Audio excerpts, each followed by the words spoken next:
What's the creepiest thing you've heard someone at your job say? More unsettling than creepy TBH. I was checking the voicemail at the dialysis clinic when I opened one morning because sometimes our patients will leave us a message the night before if they know they're going to be late or miss treatment. Sweet elderly patient had left a message that said, "I'm sorry ladies, I won't make it tomorrow morning. I'm going to see Hazel." Hazel was his wife who passed away 4 years earlier. I immediately called house. No answer. Called his son that was listed as an emergency contact and he tells me he was just about to call us to let us know his father passed away in the night. His dad had gotten all of his paperwork with his will out of his safe, watered the houseplants, put money for each of his utility payments in labeled envelopes, put on his best suit, shined his dress shoes, left a message for us at the clinic, left a message for his choir director letting him know he wouldn't need a ride to practice in 2 days. Then he sat down in his recliner and died. As far as I know and according to his family he didn't do or take anything to expedite his exit. He just went to sleep in that recliner. Open casket funeral. Family gathered and someone seemed out of sorts. She was dressed casually and just kind of meandering about. I observed her for a while. She made her way to the casket and appeared to be giving the deceased some reverence. She then had to pass by me to leave and she was clearly inebriated and said to me as she was leaving, "I just wanted to see a dead body," gave me the drunk girl grin and staggered off. First day at a new job, my coworker says, "I could stab you right now and nobody would find your body until the end of the day." All of this while stabbing his work cart with a screwdriver. Dude got passed up for a promotion and was asked to train the new guy in the same conversation with the boss. He didn't get any better over the years I worked with him. He ended up getting fired for comments like this. When I was an apprentice, a man walked into the shop asking for a tattoo of something on his upper thigh. He kept staring at me while talking to the artist. He ended up going on this whole thing about how he needed the tattoo because he was being sent to jail soon for sexually touching a kid and wanted to get a tattoo on his upper thigh so he can say he never touched her because she couldn't say he had a tattoo. He laughed and we reported him to the police. The next day they came down to take a statement from everyone that was present. An extensive love letter was written by a coworker addressed to me. A particular line of interest was, "I want to die together with you." This came from a girl who sexually assaulted me and followed me home after work one night, which made it all the more terrifying. She was the daughter of the head of HR though, so she saw no repercussions. However, I did.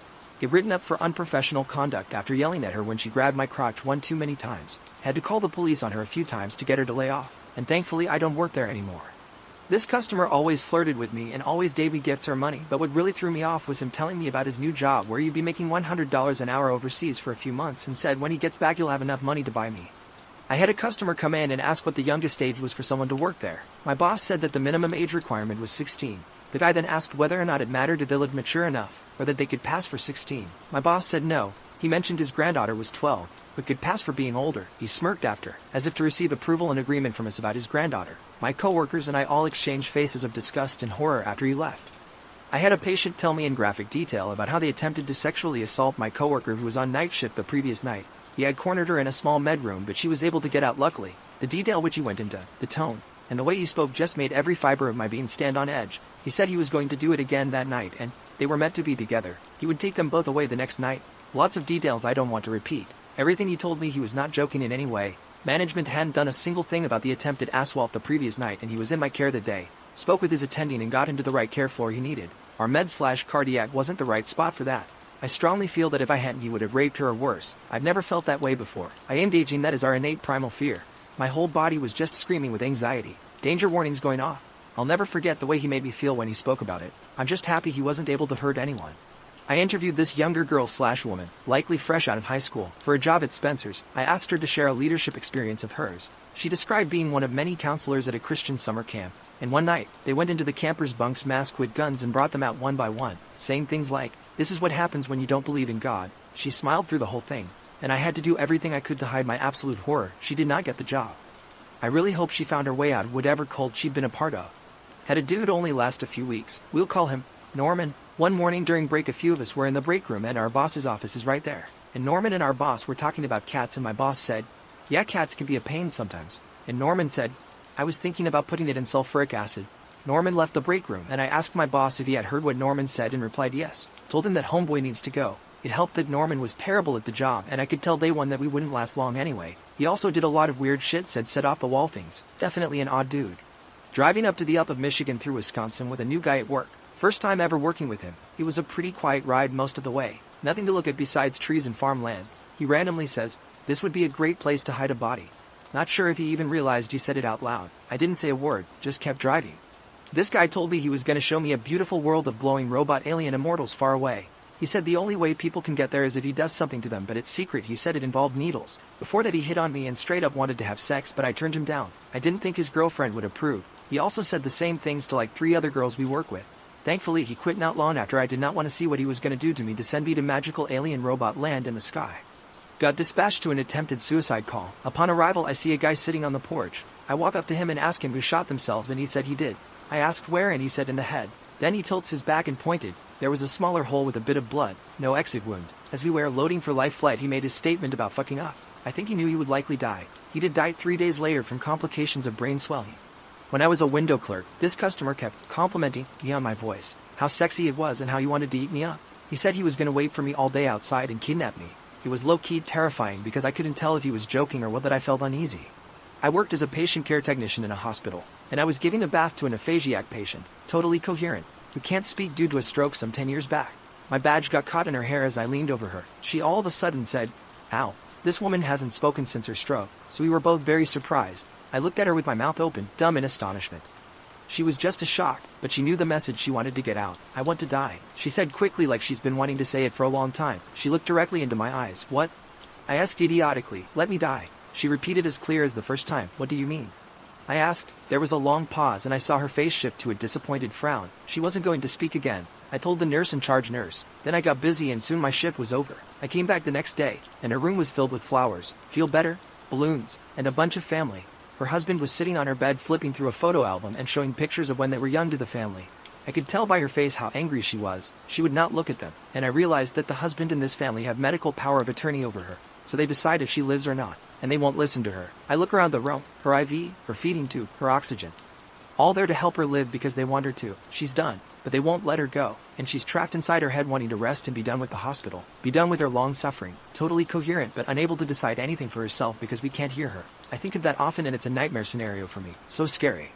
He was going on a trip to Japan to tear some little Chinese asses up. You know, 'cause the laws there are different. Other scumbag coworker went, "Oh what?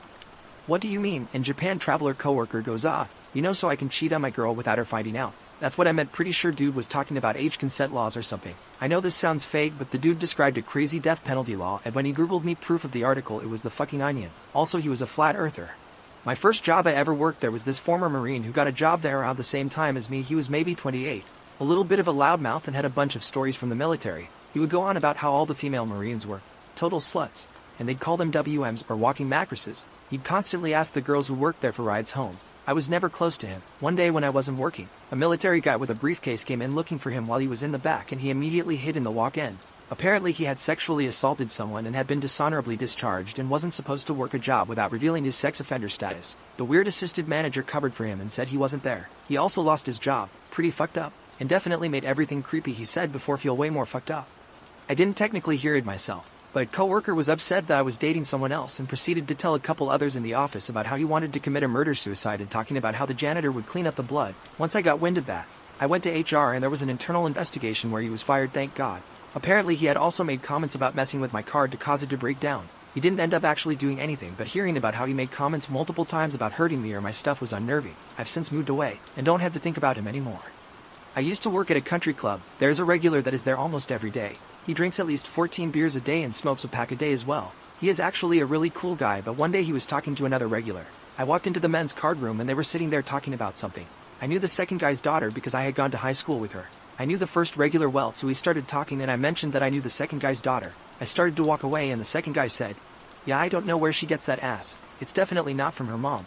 He was talking about his own daughter. "Let me show you the proper way to build up your hamstring," said a creepy-ass dude to a 10-year-old girl in the kids section of the bookstore I worked at. He then slid his hand down her back and over her butt. Thankfully, an off-duty police officer, her dad, saw this and beat the shit out of the creep.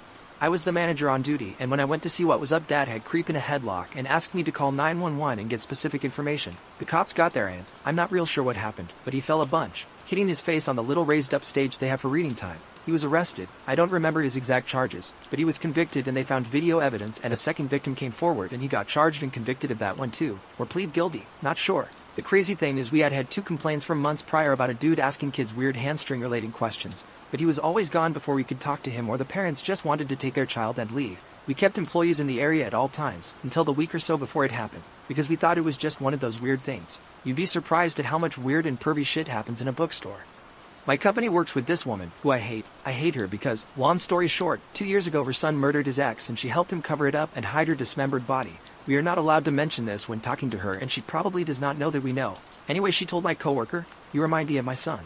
So I work at an apartment complex and there was recently a suicide. The gentleman who committed suicide lived on the second floor and was kind of in a corner unit with one neighbor on the left side. Before this occurred, we had a woman come in the office and show us a Ring video on her phone of a strange man knocking at her door. I guess he had knocked and waited for roughly 5 minutes. We had no idea what was going on and told her we would look into it. The next day is apparently when the father of the man went to do a wellness check and called the police.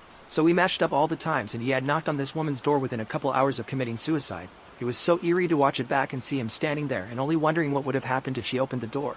Maybe he could have been asking for help, but who knows. Also, she is unaware of what took place afterwards. In 1996, when I was in the Navy, we pulled into Chinhae, South Korea. This older guy, late 30s to early 40s, was all happy to be pulling in. Why is that? I'm going to go get me a 15-year-old. Dude, isn't your daughter 15? Yeah, she is, looking all starry-eyed. He was reported that port call for destroying the male bathroom on base. When he got back to the ship, there were 5 letters in the cuz suggestion box that were from those who witnessed the exchange we had. He was turned over to NCIS. We never saw him again. His wife divorced him and moved back to Korea with their daughters. I think he knew he told the wrong person, the mom of the young daughter, and that's why he tore up the bathroom stalls. He tore the walls down between the toilets. I had already reported what he told me and I was told without proof. It was he said, she said, that guy ate his words. NCIS have found all sorts of proof on tapes at his home and with him in his rack. No one knew it was his daughter he had taped up. I worked at a temp agency for 8 years, so I got a lot of crazy stories, but the scariest was the guy who got fired and called my coworker to tell her he'd get into our office and kill her. It was the last thing he ever did. Then he stalked our building for a week trying to find a back way in. Thankfully, we only had one entrance. We had to hire private security to let every applicant in and out of our locked doors and walk us all to our cars every night. Scary stuff. Friend worked Taco Bell in HS, and after close he would let me in make custom Taco Bell creations. The manager, who was probably 25, seemed like a cool guy. He would buy his beer in exchange for weed. But one day when we were smoking a joint by the dumpster and he told us about how he got 2 13-year-old girls drunk and made one of them give him a blowjob like it was so fucking cool. I couldn't bring myself to go there when he was on duty ever again, which sucked because the Taco Bell was the only fast food for miles. Was an EMT, picking up a patient at a hospital, regular discharge, but required an ambulance for whatever reason. The nurse I was talking to get the information I needed didn't know a single thing about her patient, and when I asked why, she said, in front of her colleagues, I just don't care. Every single one of these people can just die, and I'd be just fine. No, really, I'm not joking. I didn't even know what to say, and I just stared at her. Her colleagues were just as shocked as I was, jaws dropped, eyes wide, not believing in what they just heard. No idea whatever happened to her after that. Unfortunately, I can't remember the hospital either. You're lucky you aren't alone in here. A homeless man who cornered me in the bottle return room. We had a guy here that liked to fuck the chickens before he roasted them. He got sacked but said on the way out the door, I liked coming in the milk puddings and watching the female staff eat it at break times.